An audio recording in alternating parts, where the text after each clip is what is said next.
Yo me he preguntado muchas veces hasta qué punto éramos divinos, hasta qué punto Dios estaba en nosotros, ¿no? Entonces, he visto un párrafo del maestro tibetano que dice: la humanidad en su conjunto está más adelantada de lo que aparentemente parece. Desde los planos ocultos, la masa de luz que brilla es bastante elevada. Y luego, en otro párrafo, viene a decir que en un principio el Logos hizo una llamada invocativa a la cual respondieron pues un sinfín de mónadas para reencarnar en los planos físicos y así tener la experiencia en este plano. Ya esto es lo que la Biblia llama los ángeles caídos, y que la otra parte de las mónadas, estos ángeles, no quisieron descender de este plano donde estaban para colaborar de alguna manera con el propósito de Logos. Entonces, esto daba a entender, creo que los que de alguna manera estamos pasando por esta serie de ciclos de reencarnaciones, preparando unos vehículos para que la experiencia y la sensibilidad dentro del plano físico sea más acrecentada, que de alguna manera estamos cooperando con algún deseo o propósito del Logos, y con lo cual de alguna manera podría ser cumplir lo que en la Biblia se llama que los últimos serán los primeros. En fin, ¿cómo ves tú este tema? Bueno, eso de la teoría, o quizá la realidad, porque esto es lo que hemos leído ocultamente, de los ángeles caídos, o de aquellos que no quisieron descender al plano físico para llevar adelante el propósito del Logos.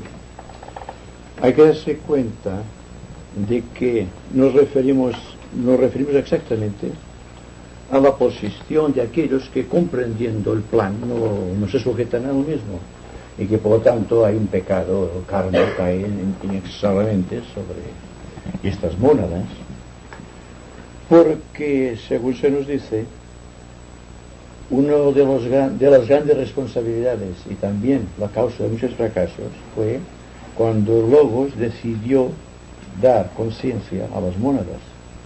El caso, por ejemplo, las mónadas que proceden del mundo animal, cuando se individualizaron.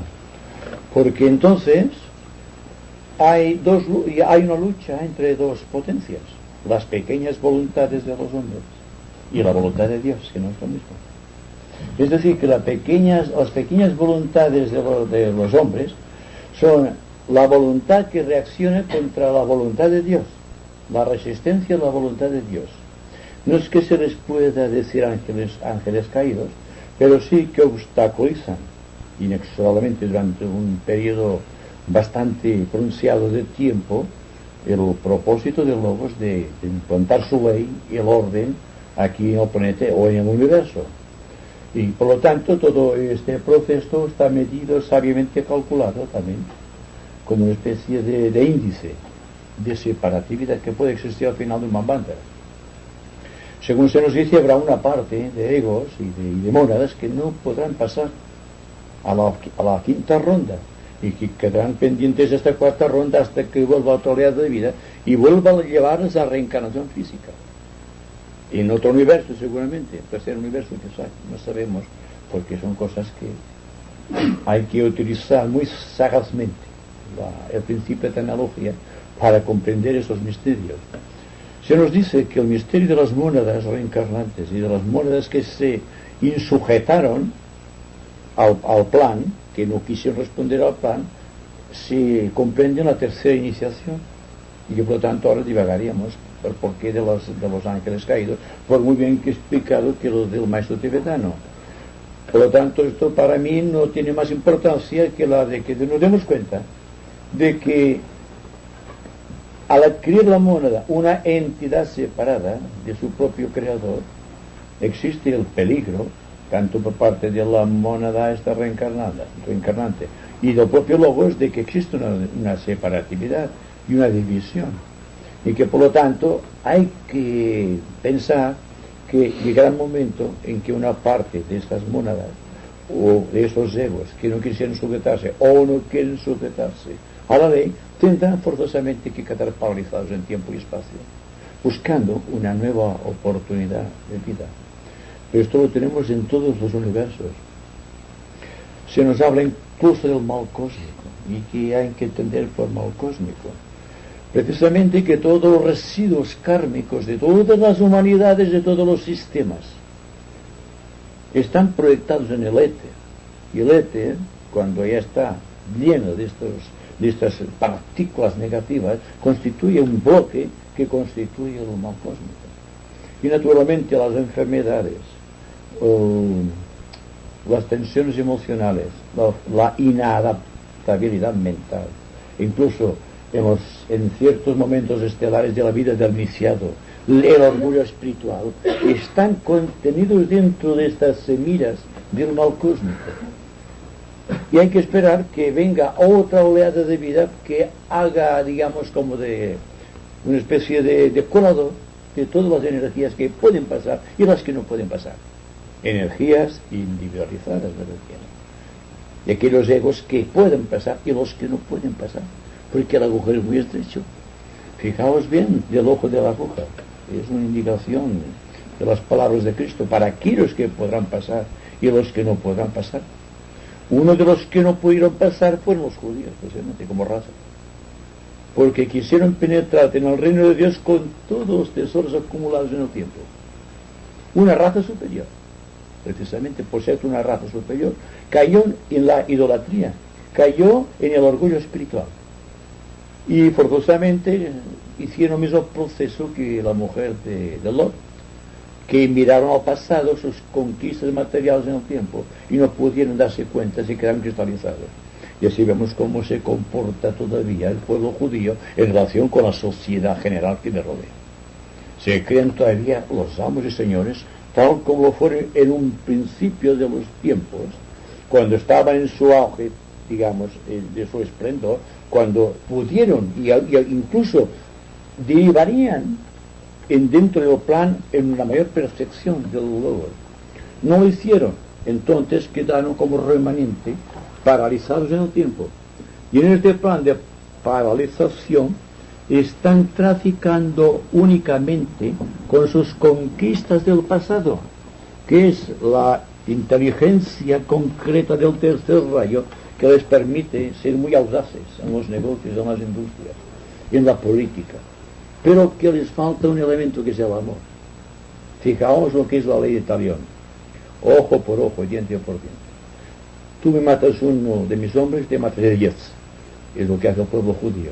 No ha comprendido que el significado íntimo de la bofetada en el lado izquierdo y en la derecha para que te pegue otra bofetada, para establecerte el equilibrio. Es un símbolo, no es una realidad.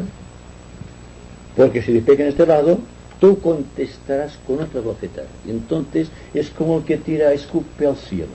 Por la inercia cae sobre tu cabeza la saliva que tú quieres al cielo. Y por lo tanto todo está dentro del orden de la comprensión esotérica.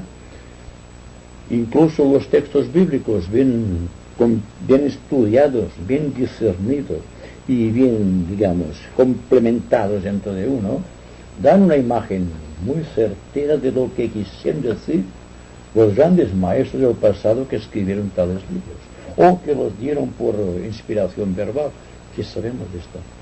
Yo siempre digo, los libros sagrados solamente tienen eficacia cuando este libro es leído a la luz del espíritu y no a la luz de la materia. La letra es la materia, la letra precisamente. Y que por lo tanto este proceso va siguiendo, y inexorablemente nos daremos cuenta que unas personas están muy predispuestas en favor del plan y que existen todavía dentro de la humanidad razas aborígenes que no podrán penetrar, dada la distancia medida en términos de conciencia y no de tiempo que separa a un esquimal, por ejemplo, que está vegetando en las heladas estepas, digamos, de los polos. O bien los aborígenes en África y Australia, que todavía existen, que por mucho que anden no podrán cumplir el plan de perfección. Y sin embargo se nos dice que todos tuvieron la oportunidad. No es que unos naciera antes que otros y por eso mejor, sino que unos se esforzaron más que otros. Porque la invocación del Logos es para todas las mónadas. Y es falso aquello que dice que son muchos los llamados y pocos los elegidos.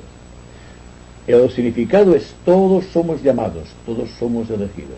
Pero hay que añadir la cláusula secreta iniciativa. Pero solamente se salvarán aquellos que cumplan con la carne y con la ley. ¿Te das cuenta cómo hay que hay un falseamiento incluso del proceso místico de la historia? Y que por tanto todo cuanto ahora estamos diciendo acerca del pasado ancestral de nuestros antepasados, con todas sus glorias y sus fracasos, no es ni más ni menos que una proyección en el presente de lo que ellos fueron. Y que por lo tanto el peligro de convertirnos en estatuas de sal es también constante aquí y ahora.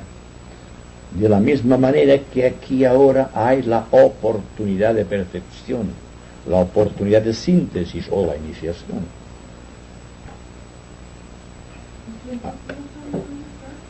¿Sí? Entonces, digamos, el pueblo judío es el yo inferior el que no ha respondido. Entonces, la monada no. ¿En qué relación está la mónada con el fracaso del pueblo judío? La mónada del pueblo judío. La mónada, por su propia naturaleza esencial, jamás puede perderse. Aquí hablamos en términos de ego, en términos de mónada individualizada. O sea, del yo inferior. Exacto. Bueno, el yo superior del yo inferior hay que distinguir. Aquí hemos hablado del pueblo judío como un pueblo altamente evolucionado, una raza altamente evolucionada, que no quiso sujetarse a la ley debido a que tuvo el orgullo espiritual como norma de su vida. Y por tanto, el yo superior había sido desarrollado, lo que no había llegado nunca al plano búdico, donde se sumerge toda el egoísmo humano, sino que quedó flotando entre los dos planos, mental, digamos, concreto y abstracto. Y ahí quedó, y están todavía ahí, si paso o no paso. Porque entrar en lo mental superior, con lo mental abstracto, automáticamente es hacerse dueño de los vehículos, es desterrar el egoísmo, desterrar el afán de materialidad. Y todo esto el pueblo judío no lo hace, salvo las excepciones raciales, pero no existen en cada raza excepciones. Aquí en la raza aria no todos somos como un Einstein, por ejemplo, y Einstein era judío precisamente. Pero él supo dar lo mejor de sí para el bien del mundo. Y como otros tantos que han dado la luz, y estos se salvarán. Pero quedará un remanente judío si continúa la proyección de su aspecto, digamos, negativo en la sociedad humana, y tendrán forzosamente que esperar otra ronda para iniciar su proceso evolutivo. ¿Contestada, Susana? Sí. Aparte de los libros sagrados, se sabe de sobras que a través de los siglos los han, digamos, remaniado, ¿qué diría? Sí, Manipulado, los han apañado, manipulado, sí. ¿verdad? Los han manipulado, los han amañado según el gobierno, digamos, que existía en aquel momento. Todos sabemos el cristianismo de Constantino, que no era el mismo cristianismo auténtico del empezar. En fin, esas cosas, por lo tanto, lo que decimos al pie de la letra no se pueden tomar tampoco esas cosas, más que evolucionando mucho nosotros y a través de nuestro corazón entenderemos más lo que querían decir que lo que está dicho. Tenemos que tener presente siempre esto, que todo está muy amañado, aparte de que puede conservar muchos atisbos de la verdad eterna, pero lo está. Por lo menos la Biblia, lo menos hay 7 veces amañada, y unas 3 completamente existen documentos todavía de lo que decía antes de lo que dice ahora, en muchos lugares. Y de ahí la necesidad de que se utilice la percepción superior para tratar de intuir lo que quiere significar, aún a pesar de las palabras, que las palabras siempre ponen significados que no son reales y que la mente a veces los toma como verdades, pero que si la persona educa la intuición, desarrolla en cierta medida la mente abstracta, llegará un momento en que verá el espíritu y no la letra.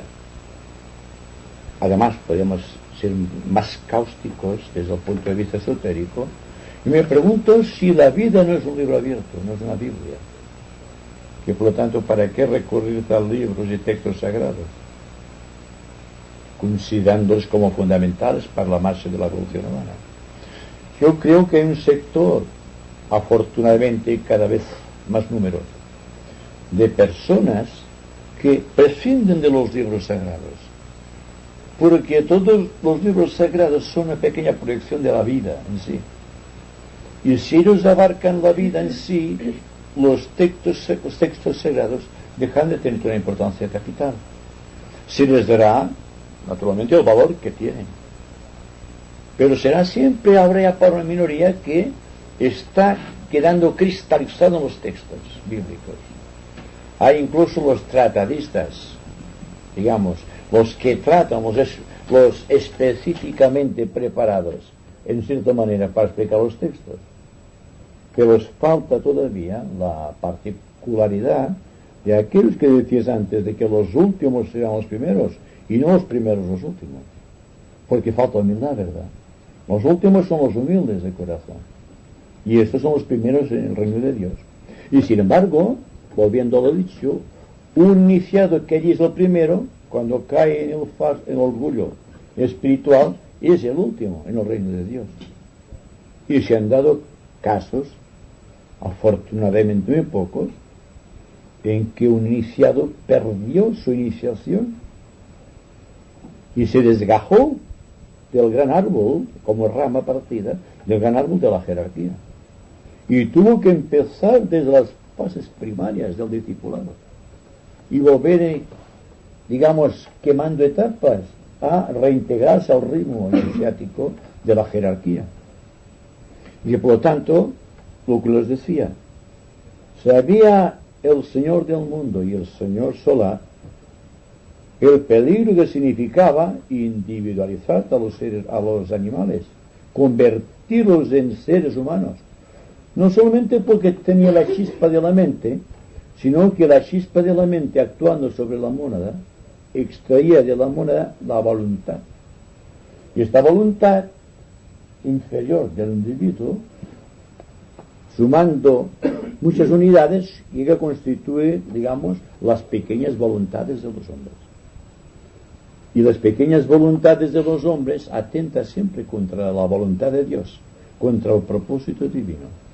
Y solamente aquellos que se segregan de la gran masa de las pequeñas voluntades, que se convierten en voluntades independientes de la historia de la raza y se ponen en contacto con la historia de la jerarquía. Y entonces para estos hay la oportunidad de la iniciación.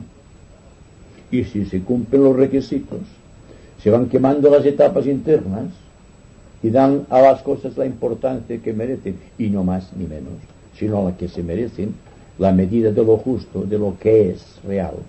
Entonces habrá la oportunidad de la iniciación. Y la iniciación es escribir otro tipo de historia de toda la historia que hasta aquí ha sido catalogada como historia. Y como decía Leonor, la historia es un compendio de hechos que han sucedido en el tiempo. Pero en el tiempo todo es una ilusión. Y la base de la ilusión es el interés de las pequeñas voluntades de los hombres de distorsionar los hechos y crear historias que no se ajustan a la realidad. Y que por lo tanto la mayoría de páginas de la historia son falsas o muy falseadas. De ahí que la jerarquía, a través de los distintos ramas, enseña al individuo a independizarse de la historia y a crear la propia historia. Y hay una pequeña iniciación dentro de las ramas en que se le pone delante un libro blanco y dice: aquí vas a escribir tú. Ha roto con todo pasado ancestral y entonces tú tienes que escribir de nuevo. Significa que no tiene nada que poner allí del pasado, que tiene que ser cosa nueva. Y según cómo rellene este libro, será el candidato a la iniciación o no pueda llegar a ser candidato. Porque los maestros tampoco pueden predecir lo que hará un aspirante. No les digamos, no les interesa la vida personal del aspirante o del discípulo. Les interesa que aquello que escriban allí sea real, sea su propia historia. Y entonces tendréis algo que ver con el porqué del mensaje de Krisamurti, que enseña al individuo a ser solo, íntegro en sí mismo, que se convierta en la propia vida y no en un pequeño fragmento de la historia. La historia no tiene importancia, es del pasado. ¿Os dais cuenta que dentro de un momento esto pasará y jamás podemos volver a tenerlo en nuestras manos? Nos queda solamente el recuerdo. Pero daos cuenta que pasa lo mismo con el recuerdo que con la letra muerta de los libros sagrados. Si del recuerdo sacamos el espíritu, el recuerdo desaparecerá como objetividad y quedará la esencia subjetiva. Y la esencia subjetiva es lo que capacita al discípulo para ganar méritos internos para convertirse posteriormente en un gran iniciado. Es bonito esto por ejemplo, fijaos bien, 3 cosas suceden. Primero, al candidato se le cambia el nombre al entrar en las ramas. Cuando ya ha tenido méritos para que el maestro diga, usted puede entrar en las ramas, y le da las facilidades de ingreso.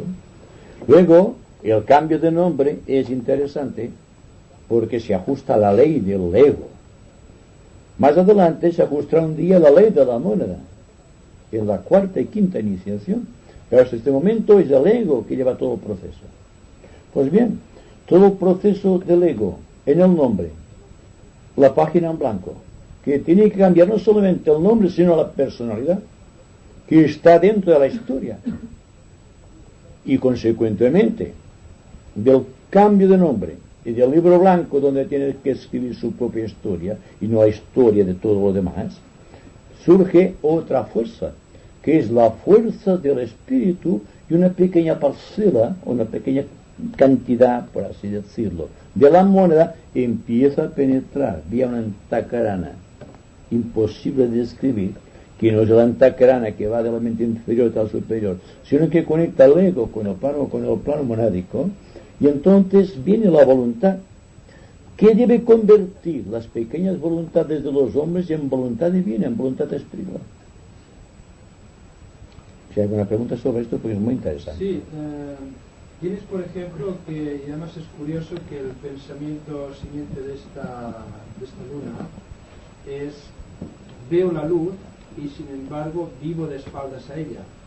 Y a este respecto trae el maestro tibetano un bello ejemplo que muy sintetizado es que el discípulo que una vez ha visto la luz y se da cuenta de las sombras que hay a su lado, da la espalda a esta luz y trata de llevar a sus hermanos a esta luz, empujándolos, y como tal él se queda al último hasta que todos pasen. Por eso dice que los últimos serían los primeros. Exacto. Tal vez los símbolos también. Ahora, esta, ¿cómo se llama? Este sutratma que conecta la mónada con la personalidad, aunque el antakarana no esté formado, el sutratma y los influjos provenientes de los planos búdico y átmico siguen llegando a la personalidad, o es imprescindible que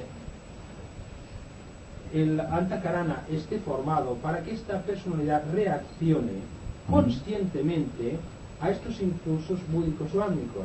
Es decir, cuando el antakarana no está formado, la personalidad hasta un cierto punto reacciona inconscientemente a estos impulsos superiores. Pero me refiero, ¿es necesario que el antakarana esté terminado para que uno sea consciente de los impulsos superiores? Hay que darse cuenta de una distinción. entre la antakarana y el sutratma. El sutratma comunica vida, viene de la mónada y se refugia en el átomo permanente físico en el centro del corazón, físico, le da la vida. Pero la vida de la conciencia es otra cosa, está dentro, anclada en la cabeza, no en el corazón. Esta conciencia es la que crea la antakarana, tiene una conciencia de su misión. Se inició el proceso cuando el animal se individualizó y quedó convertido en un ser humano.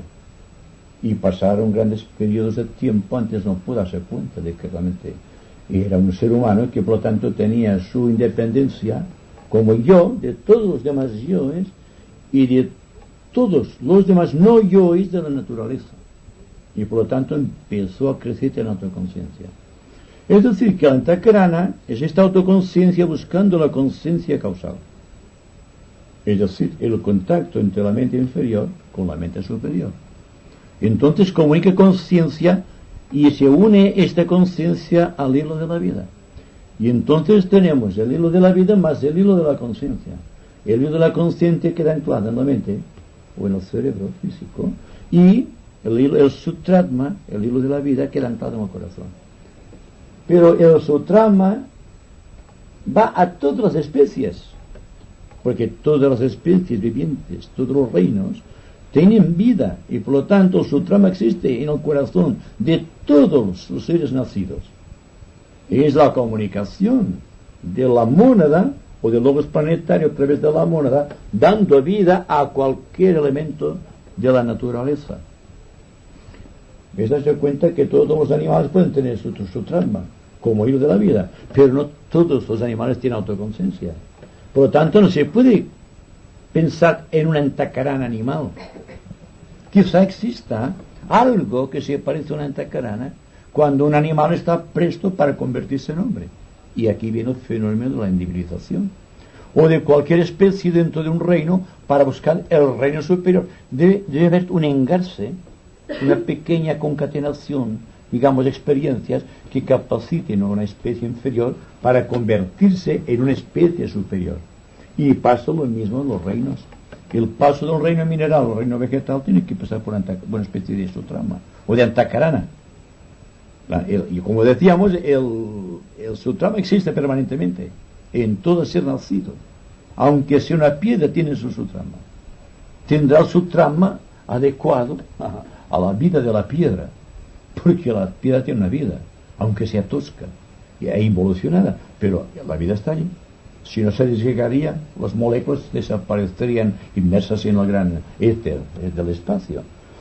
Entonces existe en nosotros la posibilidad que tenemos una vida, que esta vida impulsa a la conciencia y que una vez la conciencia y la vida están unidas buscan un tercer elemento, que es la propia mónada en conciencia. Es decir, que el ego tiene que hacer conciencia de la mónada.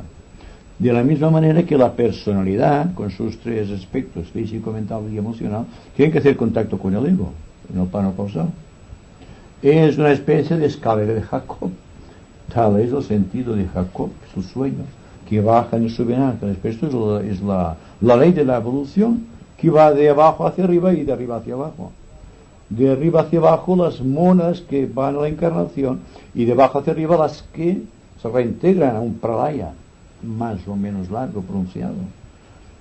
Pero lo interesante es que nos demos cuenta aquí y ahora de que el antakarana subsistirá siempre dentro del ser humano hasta que se haya convertido en un ser excepcional, pero que después quizá el antakarana ya no sirva para otra cosa más que para comunicar las intuiciones que recibe, digamos, el alma en ciertos momentos estelares procedentes del reino búdico, del plano búdico, del reino angélico, por así decirlo, por el centro místico de la evolución del planeta, que es el plano búdico. Por lo tanto, hay que tener en cuenta estos pormenores y darse cuenta a sí mismo de que todos podemos colaborar creando la antakarana conscientemente. Y después, a dignificar la vida que está en el corazón para hacernos dignos de que la mónada descienda un día a nosotros a través de la quinta iniciación. o que se manifieste a través del cuerpo físico, a través de esta iniciación mayor. Y lo demás son pasos que tenemos que dar, obligados. No podemos escapar a la ley, ni al orden, ni al karma, ni al dharma. Estamos aquí para una misión determinada.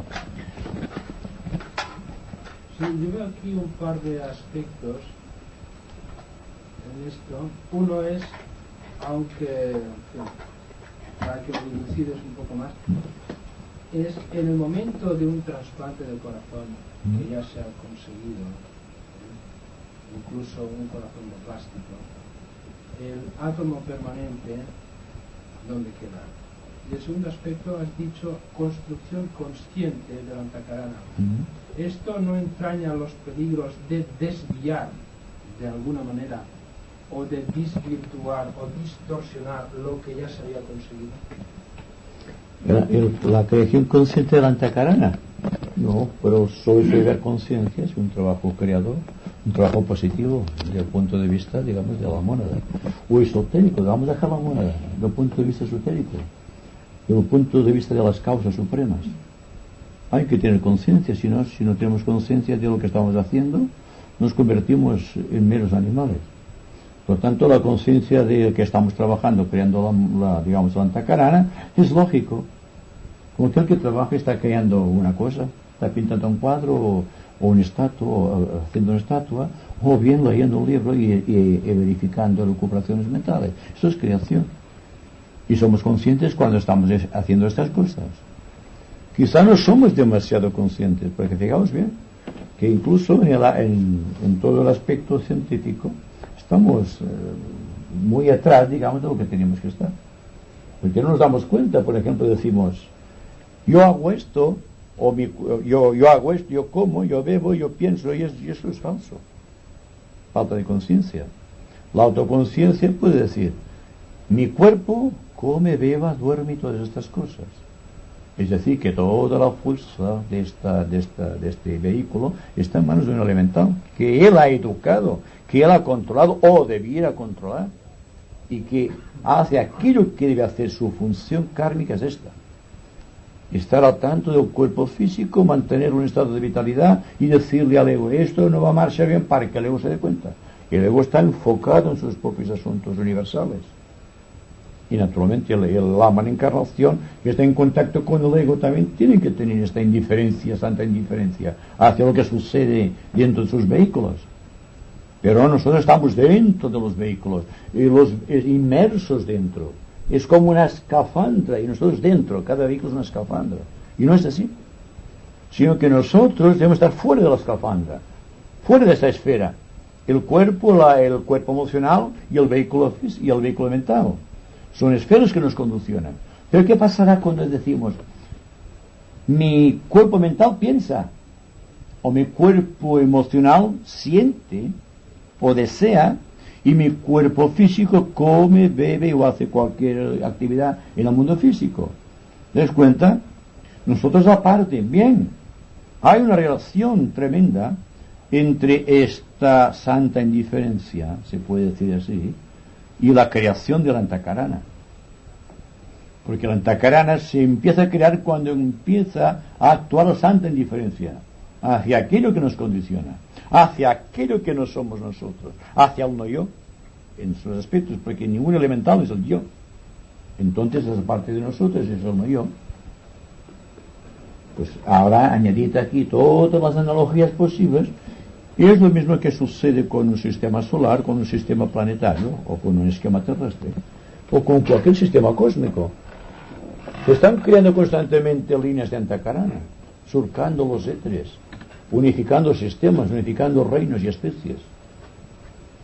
El hombre no se da cuenta de que tiene la necesidad y el deber de crear un antakarana colectivo, por ejemplo. ¿Qué creéis que es la conciencia social sino un antakarana colectivo de la humanidad? Existe el antakarana individual que conecta al ser inferior con el ser superior. Pero ¿qué pasa con el resto del mundo? Si vemos el mundo como una especie, digamos, una gigantesca humanidad, como un ego, veremos que tiene un antakarana formado. Y que este antakarana es la fraternidad, la conciencia, digamos, o social, Y entonces vamos trabajando en ese sentido de una manera inteligente. No vamos palpando, sino que vamos directamente a un objetivo. Y aunque diga siempre que no hay que crear objetivos, sabemos que hay un objetivo inmediato a realizar. Para unos el objetivo inmediato es sí mismo, el egoísmo, o bien la vida de la familia, la vida del pequeño grupo que nos condiciona a veces, o la vida, digamos, de las ramas. Eso ya va creciendo en intensidad, que es una conciencia planetaria en el fondo. Quería decir una cosa referente a lo que he dicho sobre el corazón, estas operaciones de corazón, por ejemplo, que pueden quizá algún día hacer un trasplante auténtico, porque si dura poco tiempo esto es que no sirve para nada, pero yo creo que a pesar de todo no se rompe la antena, digamos, que decimos sale del corazón, porque existe el otro corazón. Es este el que a veces el pueblo en su sabiduría primitiva, cuando dice tengo una corazonada, y precisamente no es este de las válvulas precisamente, es este que ahora científicamente está ya descubierto. Es este otro que nos da las corazonadas. Puede ser que la antena continúe a pesar de que lo pongan de plástico el otro. Bueno, es que el átomo permanente es etérico, ¿eh? Eso iba a decir yo. Y es que No es físico, ¿eh? Es casi No es físico, pero etérico. No es etérico. Bueno, yo creo que todos estamos bien para que... Pero daos cuenta de una cosa. El corazón, por ser el órgano más sensible de todo el organismo y el motor de la vida, no es como trasplantar un riñón. Son funciones, digamos, únicas. El corazón es una función única, porque allí está la vida de la mónada. Porque la relación de la mónada es, por ejemplo, es el contacto que tiene el subtrama con el contenido etérico y luego se va, digamos en oleadas concéntricas, va creando el corazón físico. En las primeras etapas, después del periodo de la concepción. Pero lo que sucede después es la vida de la mónada que va apoderándose de todo aquello. Y, por ejemplo, ¿por qué existe el rechazo de los órganos que no sean los del propio corazón? Por ser precisamente el órgano más importante que no está conectado con el átomo permanente físico, hay un rechazo constante. Porque lo que tiene valor es el átomo permanente físico, que tiene sus propios recuerdos. Y pregunto, esotéricamente a todos vosotros, ¿es que hay una persona que tenga un contenido dentro del, digamos, el pensamiento simiente, o la simiente, digamos, viva de la evolución, el átomo permanente físico? ¿Hay uno que sea igual a otro? ¿Somos de la misma experiencia? ¿El mismo rayo? ¿La misma evolución? ¿El mismo código genético? ¿Verdad que no? Entonces, es imposible. Todavía hoy día. Si fuesen dos iniciados de la misma iniciación, sí, porque todo su cuerpo está transformado de acuerdo con la ley. Y vibran al unísono con la parte cósmica. Entonces se podría... Ese caso sería un caso peregrino, porque ningún iniciado tiene por qué cambiarse el corazón. Pero vamos a hablar solamente de posibilidades de no haber rechazo.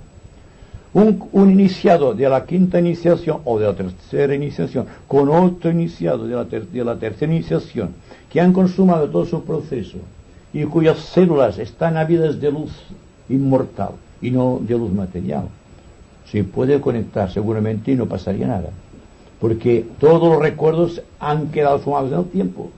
Y el átomo permanente no tiene personalidad, no tiene recuerdos, es nuevo constantemente, lo que decimos siempre. Cada día hay que nacer nuevos.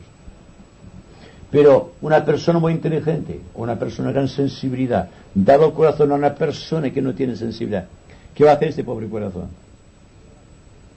Se va a paralizar. Pasar un cierto tiempo por la mecánica del propio cuerpo que quiere su propia supervivencia. Que no se trata del ego que quiere vivir, sino que se trata del elemental físico que quiere sobrevivir. Y que por lo tanto trabaja todo intensamente, toda la fuerza de su ser la conecta en el corazón trasplantado, sea de plástico, sea de cualquier ser humano que se haya ofrecido, o de cualquier cadáver que se lo haya sacado. Hay una desviación. Y luego también existe la diferencia entre el elemental físico de una persona y el elemental físico de otra persona, con distintas características kármicas, de acuerdo con la evolución de la persona. y que chocarán inevitablemente y no podrán trasplantarse el corazón. Y el corazón de plástico tendrá que, con el tiempo, desaparecer también. Tendrá que ver todo el sistema. El sistema de que no existen enfermedades del corazón, lo cual es cuando la mente y el corazón de los hombres está llenando el espacio de cosas buenas y no cosas malas. La enfermedad es un acto negativo de la naturaleza, creado por el hombre, con la participación activa de los devas inferiores. Así que un contexto social, un ambiente, no es más que devas que siguen las impresiones del ser humano, hasta el punto de que existe un deva para cada estado de conciencia del hombre. Ahora, unir estados de conciencia negativos, de angustia, de dolor, de sufrimiento, de egoísmo, de celos, de todo cuanto podáis pintar de malo en el éter, tendréis allí los ángeles que están aquello haciéndolo compacto, sustanciando todo aquello y creando formas morbosas en el ambiente. Y la enfermedad es una forma morbosa que está en el plano etérico y que por lo tanto hay que destruir. Y podría deciros que existe una gran cantidad de discípulos en los distintas ramas que están trabajando activamente desde hace años, casi desde el tiempo de Madame Blavatsky, que están trabajando en los éteres para destruir estas formas psíquicas negativas. Y que por lo tanto, gracias daremos que con el tiempo nos se destruyen todas esas formas para que llegue la curación del cáncer, por ejemplo, de la diabetes, del reumatismo, de cosas que la ciencia se ve impotente. Pero es que la ciencia trabaja con cosas materiales. Yo estoy hablando de algo que es psíquico. Y por lo tanto, hasta que los médicos no penetren en el campo psíquico y sepan desvincular al enfermo de la causa productora en el plano etérico, no habrá curación. Y si hay curación será porque en gran escala el hombre habrá dado un paso gigantesco en el camino espiritual. La sensibilidad psíquica será más saliente para toda la gente. Habrá una expresión más, digamos, más pura de todos los ambientes. El ambiente social no es tan enrarecido como ahora. Y fijaos bien que estamos hablando de ecología. La ecología de la naturaleza, la tala de árboles, los incendios de los bosques. Y todas esas cosas. Y el petróleo mismo, que es una sustancia que tendrá que desaparecer. Y no nos damos cuenta de la importancia de destruir la ecología o de verificar la ecología de los mundos sutiles, del plano astral, por ejemplo. ¿Qué sabemos del plano astral? Estamos hablando de Dios y de los universos. ¿Qué sabemos del plano astral? Solamente que soñamos de vez en cuando que volamos o que tenemos contacto con personas fallecidas. De aquí no pasamos. Es decir, que el sueño con el tiempo se convertirá en autoconciencia, ¿no? Pero no hemos llegado a este punto. Y todo ese proceso está gestándose aquí ahora. El tener conciencia astral y el tener conciencia mental, mejor dicho, tener autoconciencia astral y autoconciencia mental. Que cuando se tiene autoconciencia mental y autoconciencia astral, sobreviene automáticamente la tercera iniciación. Porque todo está terminado. Los campos están abiertos para el segador, para segar ya el trigo, que era el pan de vida, precisamente.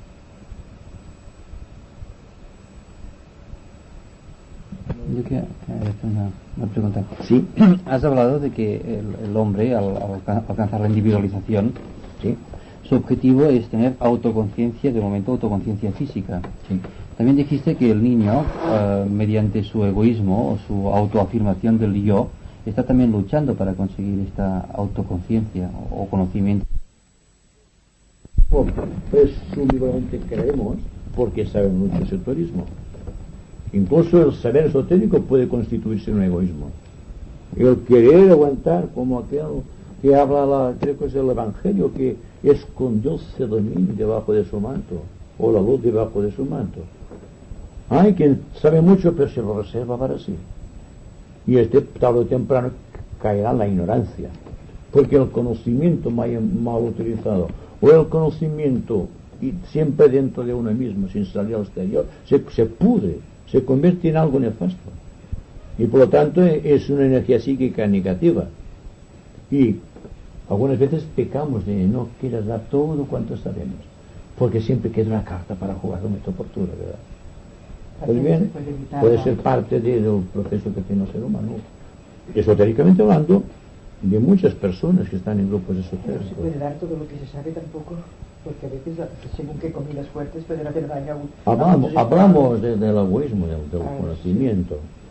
En cambio existe, como decíamos, el hecho del orgullo espiritual, del iniciado que se ve tan por encima de la raza, que sutilmente cae dentro de un ostracismo, dentro de una egolatría. Y no es que peque por nada, sino que da demasiado para demostrar que puede hacerlo. El caso de Cagliostro, por ejemplo. Cagliostro, cuya encarnación siguiente fue Madame Blavatsky. Y el tibetano habla muy claro. Cuando Madame Blavatsky de Cagliostro pecó fuertemente contra las ramas por esto, por enseñar demasiadas cosas que la gente no tenía que haberlo hecho. Y creó un gran cisma, una gran crisis dentro de las ramas del maestro Moria. Y por lo tanto son cosas que después ha tenido que purgar una vida de agitada, tribulaciones. Ahí estamos viendo su horóscopo de Madame Blavatsky. Vemos las luchas que tuvo que afrontar Madame Blavatsky para poder llevar adelante el plan de la jerarquía. Pero en potencia todos somos Madame Blavatsky. Hay que demostrarlo simplemente. Hay que trabajar y seguramente que nos equivocaremos muchas veces hasta que finalmente daremos por bien empleado lo que no nos hemos equivocado por la experiencia. Y siempre estamos flotando entre dos aguas. Dicho de otra manera, estamos más esclavizados a la historia que al hecho fundamental de crear nuestra historia, de escribirte en aquel libro blanco.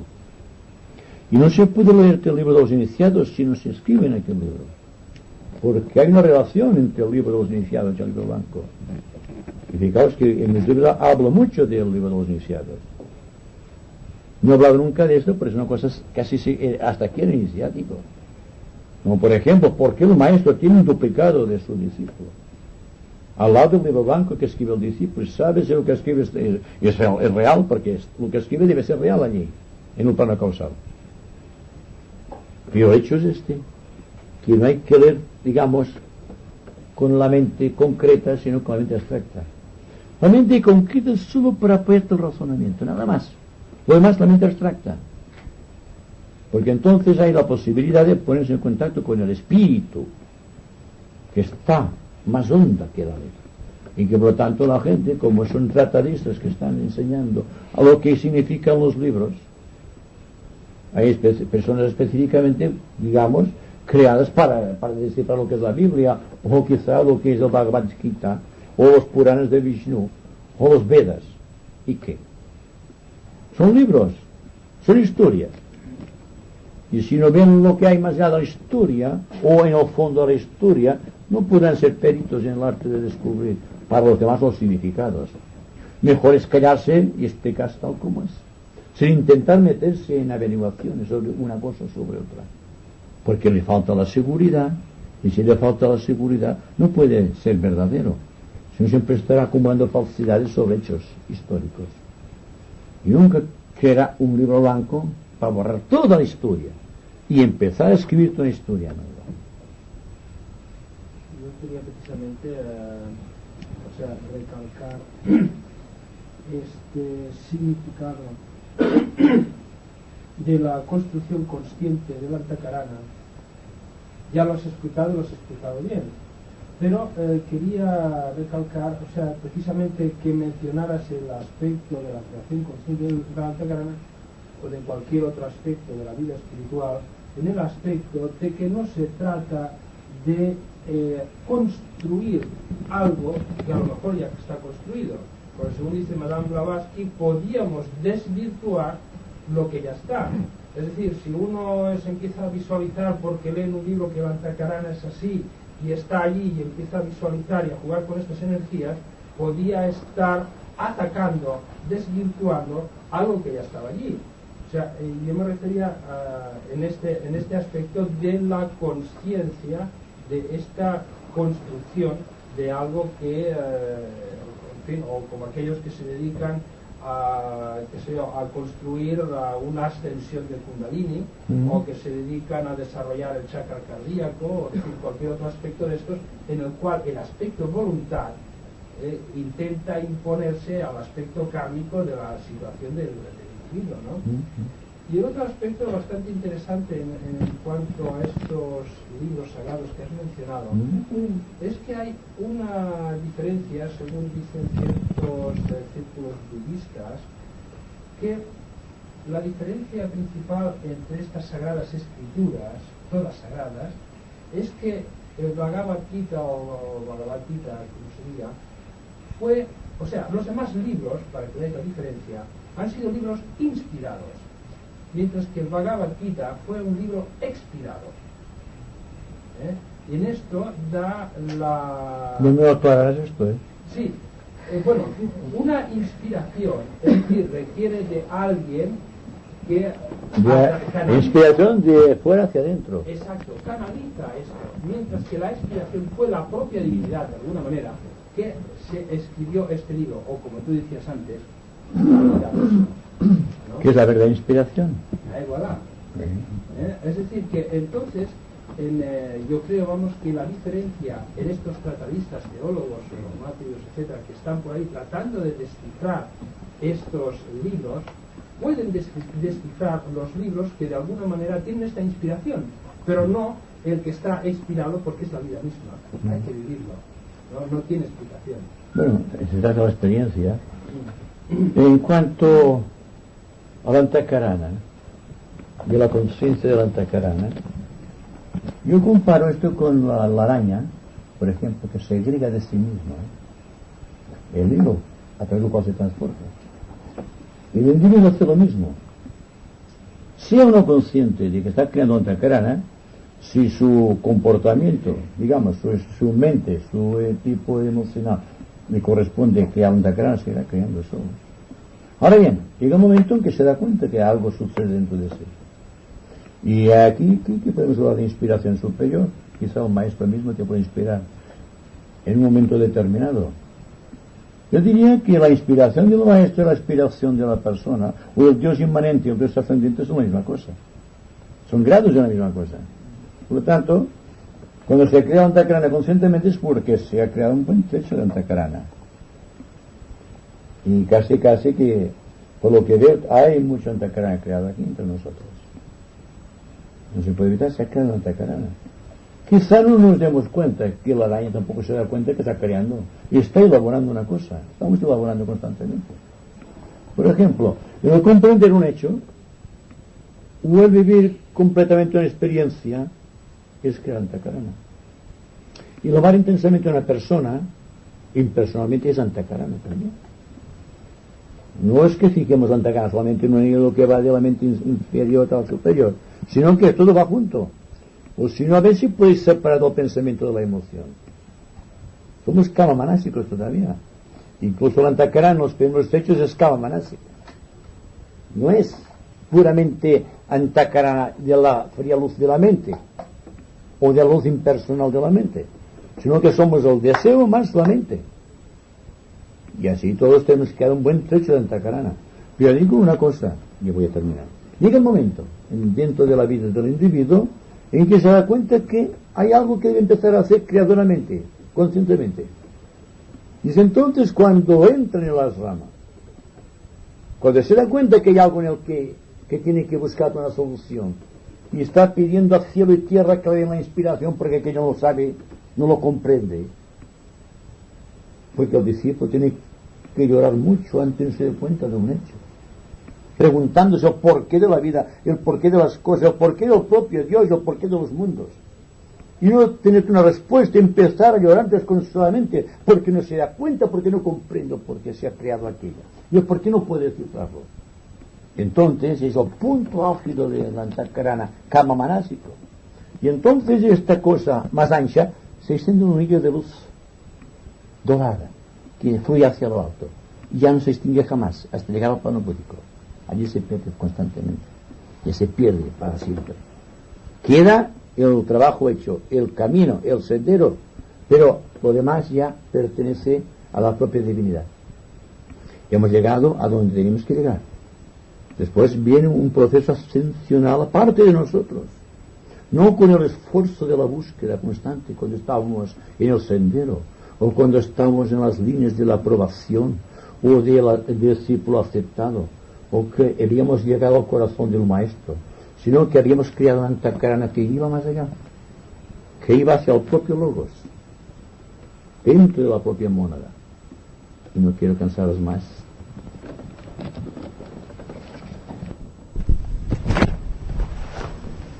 De mi libro Los misterios de Shambhala, el protoplasma universal al que aludía Huxley, al tratar de determinar el principio fisiológico de la vida, no es sino lo que esotéricamente definimos como éter condensado, siendo el éter, de acuerdo con nuestras investigaciones esotéricas, la porción de espacio condensado o vitalizado por las cualidades insignes de cualquier logos creador de un universo. La consideración del éter como sustancia virtualmente sólida avala la hipótesis de los grandes filósofos de la antigüedad de que un átomo, una molécula, una célula o cualquier cuerpo en el espacio no son sino que agujeros en el éter, y que cuando el logos está creando el universo no hace sino cavar hoyos o llenar de agujeros el éter, el gran coilón al cual hacen referencia los tratados místicos del pasado.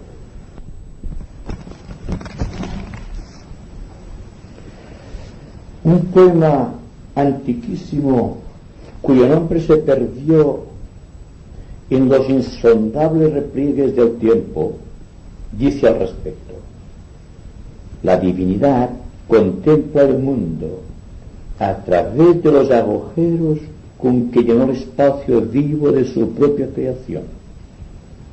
Este poema hace referencia, si bien lo analizamos, al éter fundamental, con el cual el logos infundió vida, alma y forma a cada una de sus obras creadas. Este poema, como podrá observarse, que refleja el encanto místico de un proceso universal que no desdice en absoluto de la visión de los sapientísimos filósofos de la antigüedad, es realmente de un valor extraordinario.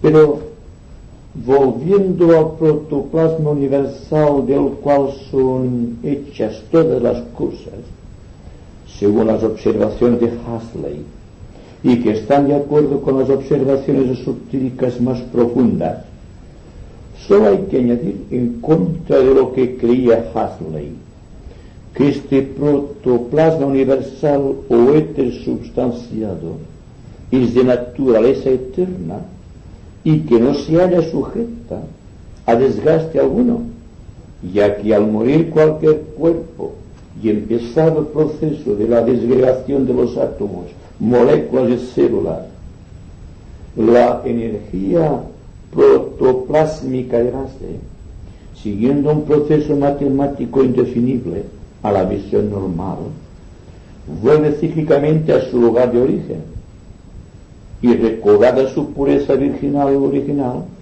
retorna una y otra vez al mundo gregario de las formas, constituyendo nuevos compuestos moleculares para constituir nuevas formas, nuevos organismos, y esto irá sucediendo así hasta la consumación de las edades.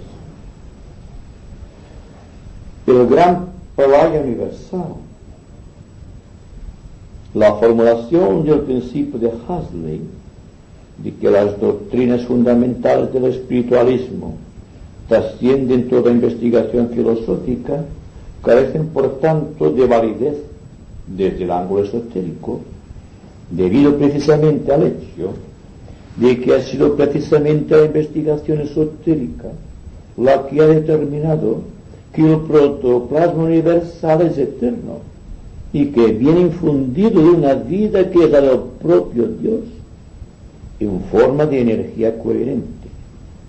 Otra forma de decir que todo átomo de éter condensado sigue, igual que el planeta en su totalidad, la ley de gravitación o atención de Dios hacia el centro de sí mismo. El proceso iniciático, tal como nos es enseñado en el Asrama, y que tenemos el Dharma ineludible de revelar, es fundamentalmente de regeneración de la materia por el imperativo del espíritu. Esta regeneración tiene que ver naturalmente con lo que místicamente trata de decirse con el término redención. Regeneración de la materia y redención de la substancia son términos sinónimos y tienen que ver naturalmente con el sentido agravitatorio espiritual de acuerdo con las leyes que regulan la substancia material en todas sus posibles investigaciones y manifestaciones. Este sentido de agravitación o de ingravidez que rige para los aspectos superiores de vida se convierte en la ley redentora de la substancia y es la conversión de cualquier porción de materia, sea la de una célula, de un agregado molecular o de un simple átomo, en protoplasma y desvanecer luego el protoplasma en energía esencial u original.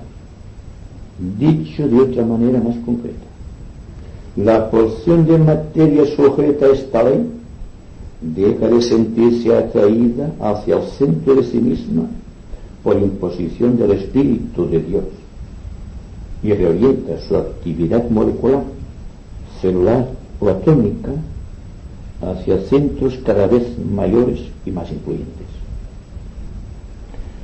La desagregación que esta actividad determina o produce en el centro místico de la materia es técnicamente redención o liberación de la energía coherente que actuaba dentro de la misma.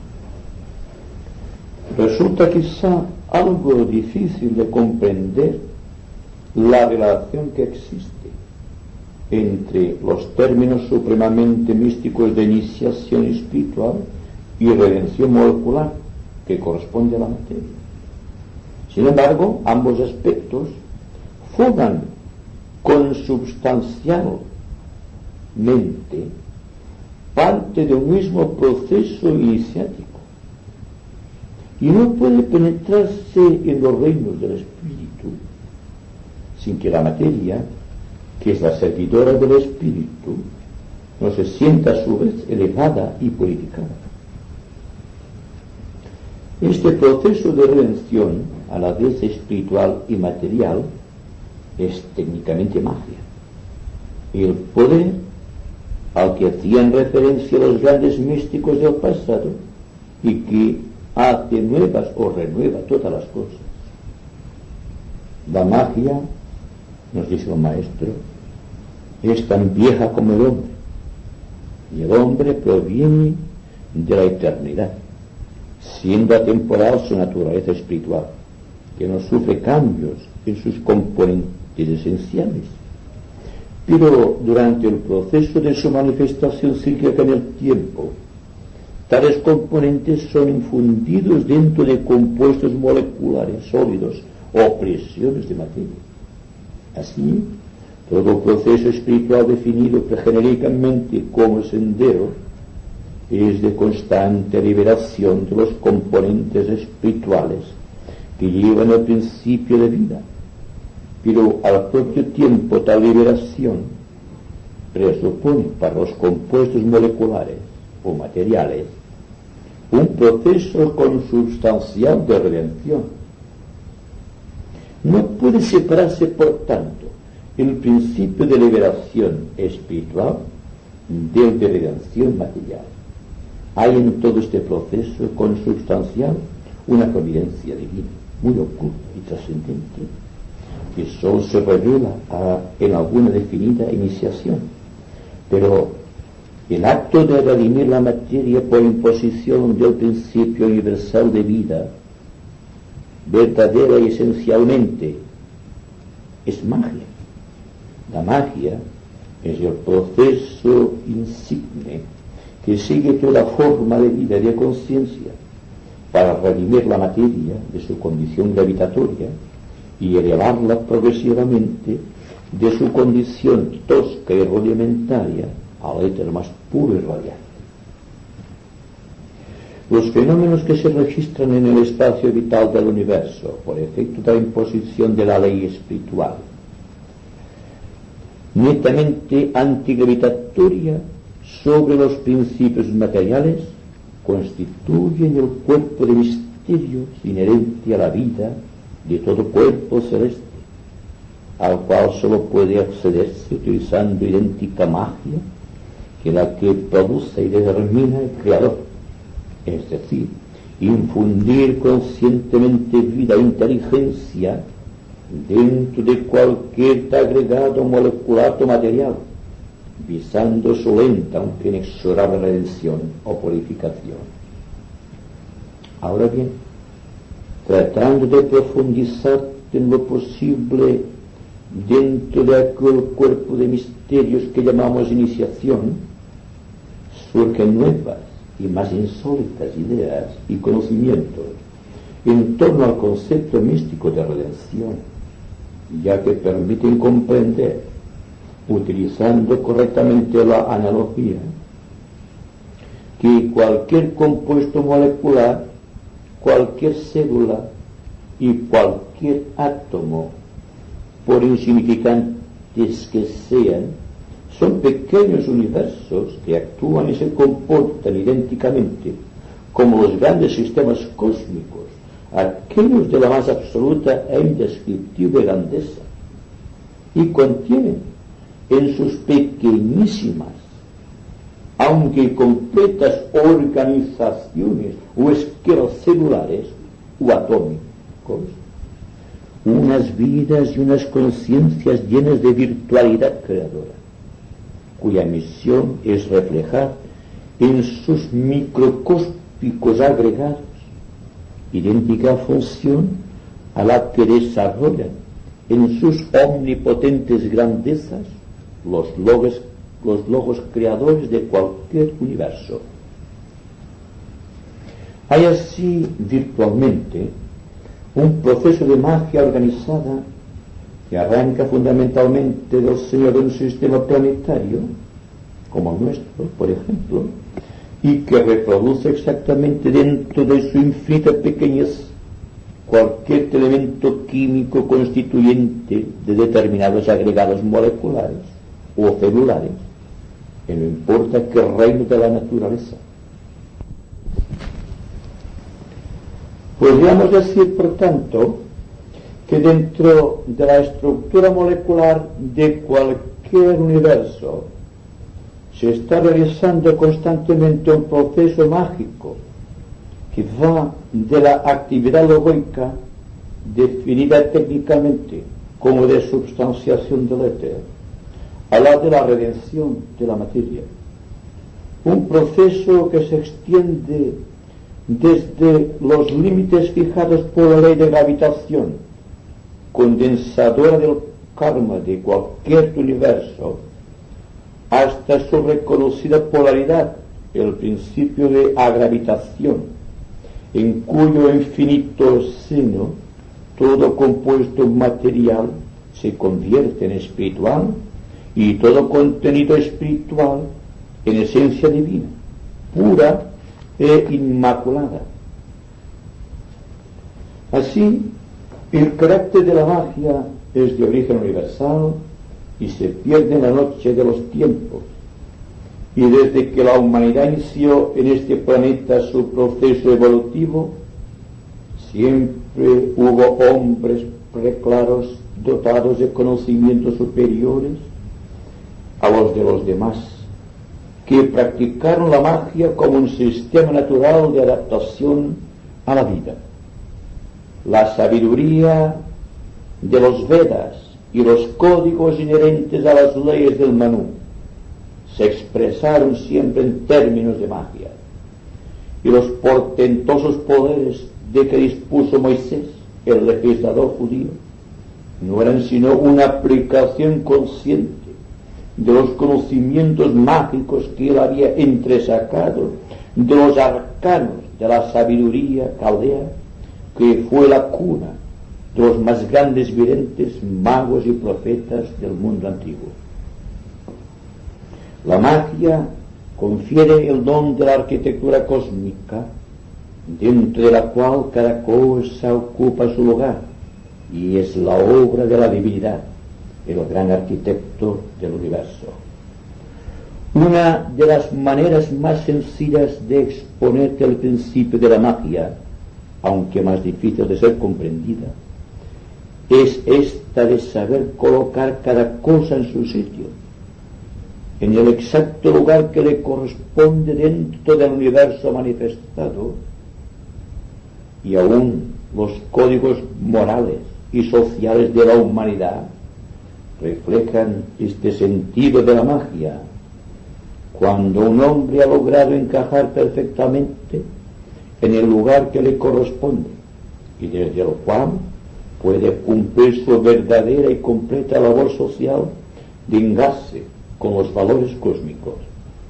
Un ejemplo de esta sabia ley de situación cósmica lo tenemos en las pirámides egipcias, una portentosa expresión del sentido íntimo de la magia, dentro de la cual la geometría, la astrología y el orden matemático se expresan por medio de una perfecta estructura geométrica sólidamente establecida sobre las bases de la magia, y una estructura incapaz todavía de ser superada por los más elevados conocimientos técnicos actuales.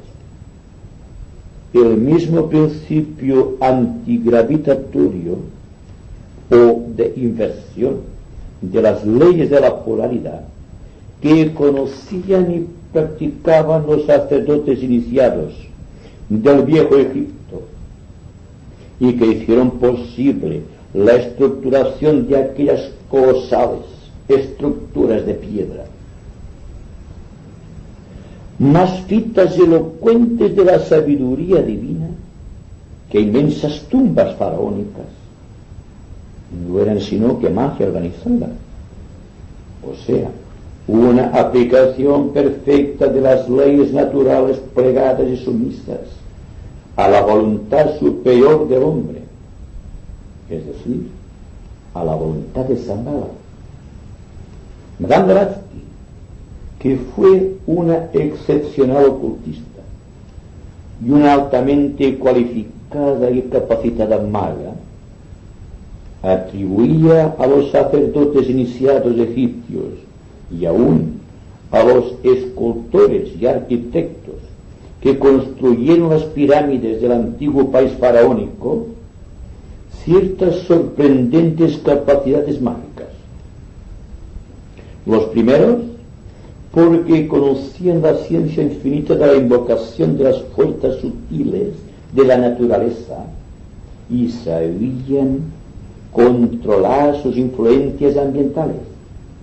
Los segundos, porque eran clarividentes y podían percibir, surgiendo raudamente de los éteres, a las invisibles entidades del aire que les aleccionaron acerca de las sagradas leyes de la proporción y de las exactas medidas matemáticas, entresacadas de los secretos arcanos de la sabiduría esotérica, que aquellas entidades angélicas transmitían a los seres humanos altamente capacitados para testimoniar en forma práctica y utilizando los recursos materiales de la tierra las ideas cósmicas que encarnaban la grandeza de Dios.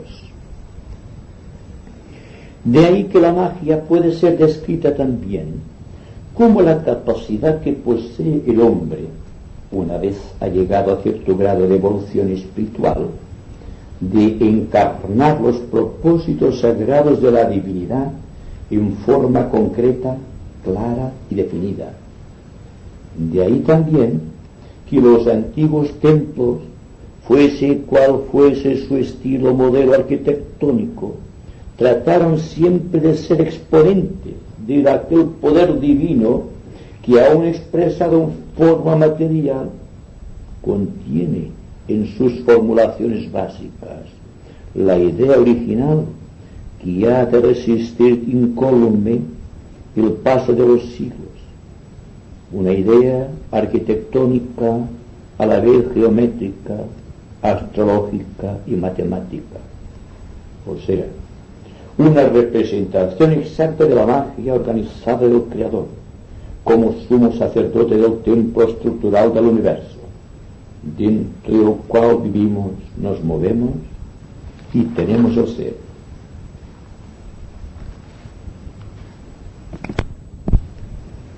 He aquí algunas referencias místicas sobre Shambhala. Las razas futuras serán sin duda una reproducción de las del presente, así como la nuestra proviene de una encarnación espiritual de los hombres del pasado. Shambhala, visto desde este ángulo de vista, es el centro donde se guardan las cosas verdaderamente nuevas, las que todavía no vieron la luz del sol por constituir secretos irrevelables a la condición humana. Estas cosas nuevas no se hallan archivadas como las antiguas en el interior de impenetrables cuevas o inmensas e ignoradas grutas subterráneas, guardadas por los terroríficos asuras o devas morenos, crueles para con los hombres impuros, complacientes y aún agradables para los hombres realmente espirituales, pero siempre fieles y adictos a su joven señor Sanat Kumara.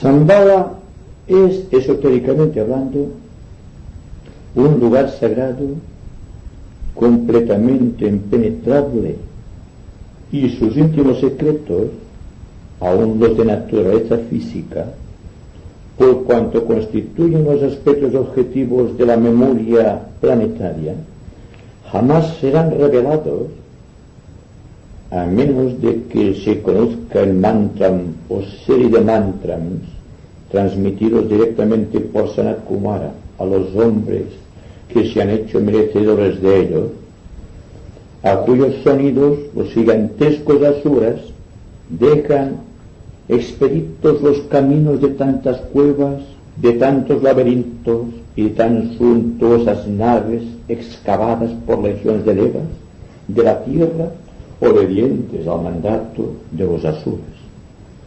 El día que pude penetrar en una de estas galerías subterráneas, iba acompañado por un amigo hindú iniciado de gran estirpe y muy allegado maestro. Hace de ello muchos años, pero guardo de la visita un recuerdo imborrable. Las paredes de la cueva por la cual penetramos refulgían, porque en ellas se hallaban incrustadas miríadas de piedras preciosas, las cuales reflejaban una luz azulada, intensísima, pero que no herían mis percepciones visuales. Esta luz no surgía de lámpara alguna, lo cual no dejó de intrigarme, aunque no hice observación alguna a mi ilustre guía, el cual, sin embargo, sonrió mientras yo me estaba preguntando aquellas cosas, como si la pregunta se la hubiese hecho directamente a él, y me dijo: esta luz es consubstancial con el éter, el cual en esta dimensión emite una sustancia radiante desconocida por completo de los científicos del mundo, que ilumina todos los cuerpos que logran ascender a este nivel. La luz eléctrica utilizada en el plano físico debe ser canalizada a base de cables y complicados sistemas de conducción. Sin embargo, en ciertos niveles del plano físico y etérico, y este es uno de ellos, la luz es producida por la fulguración del éter o materia radiante y constituye la base de la propia iluminación del nivel donde se halla situada. El tono azulado de esta radiante luz o de esta radiación que percibes es una característica radioactiva en este subplano. Cada uno de los subplanos de cada plano ofrece una definida particularidad cromática, y es por la luz que brota de estas desconocidas fuentes de energía que puede ser definida la cualidad vibratoria específica de cada plano. Antes de introducirnos en esta galería, a la cual hago especial referencia, por constituir una experiencia directa personal, nos hallamos ante una pesada puerta de piedra de unos 3 metros de altura por 2 de anchura. De espaldas a ella y mirando hacia nosotros en una actitud fiera y con disposición de atacarnos, 2 gigantescos asuras nos cerraban el paso. Iban armados con lo que me parecieron ser sendas horcas de afiladas púas de un metal brillante. Sin embargo, bastó que mi amable guía pronunciara un indefinible aunque agudísimo mantra para que depusieran inmediatamente su actitud y se apartasen respetuosamente cada cual a un lado de la puerta. Luego, ésta se fue abriendo lenta y silenciosamente, permitiéndonos ver un largo túnel profusamente iluminado que desembocaba en una espaciosa estancia, dentro de la cual se hallaban reunidas muchas personas, todas ellas en místico y religioso silencio. Nadie pareció advertir nuestra presencia, pero mi amable compañero, tomándome del brazo, me condujo a un lugar determinado entre un grupo específico de personas, entre las cuales vi a algunos de mis compañeros más avanzados de las ramas, los cuales me sonrieron muy afectuosamente. Esta fue la primera vez que penetré conscientemente en uno de los secretos santuarios de Shambhala. Me enteré a su debido tiempo de que aquella estancia estaba destinada a saturar el alma de los discípulos espirituales del mundo, convenientemente dispuestos de fuerza y de responsabilidad, la clave mágica mediante la cual el discípulo puede enfrentar creadoramente su actividad específica de servicio en el mundo. No creo traicionar algún secreto iniciático al hablar de lo que ocurrió en esta instancia, donde confluían algunos largos túneles o galerías, de las que está profusamente llena el centro místico de Shambhala. Pero he de advertir que desde el momento mismo en que estuve en ella, sentí mi propósito espiritual más firme e invariable, y mi amor hacia los demás más intenso e impersonal. Algo inconsútil, infinitamente inenarrable, estremecía desde sus más profundas raíces los vehículos sutiles de mi conciencia. En aquel sagrado lugar se respiraba un clima de intensísima pero al propio tiempo serena expectación, y el rostro de todas las personas que veía a mi inmediato alrededor era de profunda calma y de paz inalterable. Yo estaba, a igual que todos, silenciosamente expectante, sin noción alguna de tiempo que alterara mi paz, enlazada en aquellos momentos con las leyes infinitas de eternidad, que son las únicas verdaderamente válidas para mantenimiento de la colosal estructura del planeta. La suprema paciencia de Sanat Kumara, cuyos días suman miles de años, resiste impertérrita el paso incesante de las edades, envuelto en aquellos indecibles mantos de eternidad con los que la divinidad solar cubre todas sus vastísimas creaciones. La misma ley rige en todos los planos, y la misma luz azul regulada, aunque muchísimo más intensa que la que iluminaba las largas galerías que coincidían allí en aquel misterioso santuario, iluminaba la estancia. Había en el centro de la misma una especie de altar en donde unos brillantes devas dorados quemaban unas indefinibles sustancias que, al contacto con una llama ígnea intensísimamente violeta que surgía misteriosamente de esta especie de altar de cristal de roca finamente labrado, esparcían unos perfumes deliciosos que eran ávidamente absorbidos por mis vehículos sutiles y los dotaban de una cálida y desconocida energía. Mi distinguido e inefable guía me dijo en aquellos momentos: retén por un acto de conciencia toda la energía etérica que te sea posible asimilar de estas esencias volátiles, las cuales son emanaciones directas de la suprema fuerza creadora del Señor del mundo, cuya sagrada presencia, si no invisible, por cuanto la radiación de su aura podría dañar la integridad etérica de muchos de los que, como tú, vienen aquí por primera vez, es sin embargo ostensible por el poder que transmite a través de estos sagrados perfumes, los cuales son irradiaciones divinas del aura del Gran Señor, que los devas guardadores del misterio infinito de la energía cósmica en Shambhala invocan de las indescriptibles fuentes de vida en lo profundo del corazón de Sanat Kumara.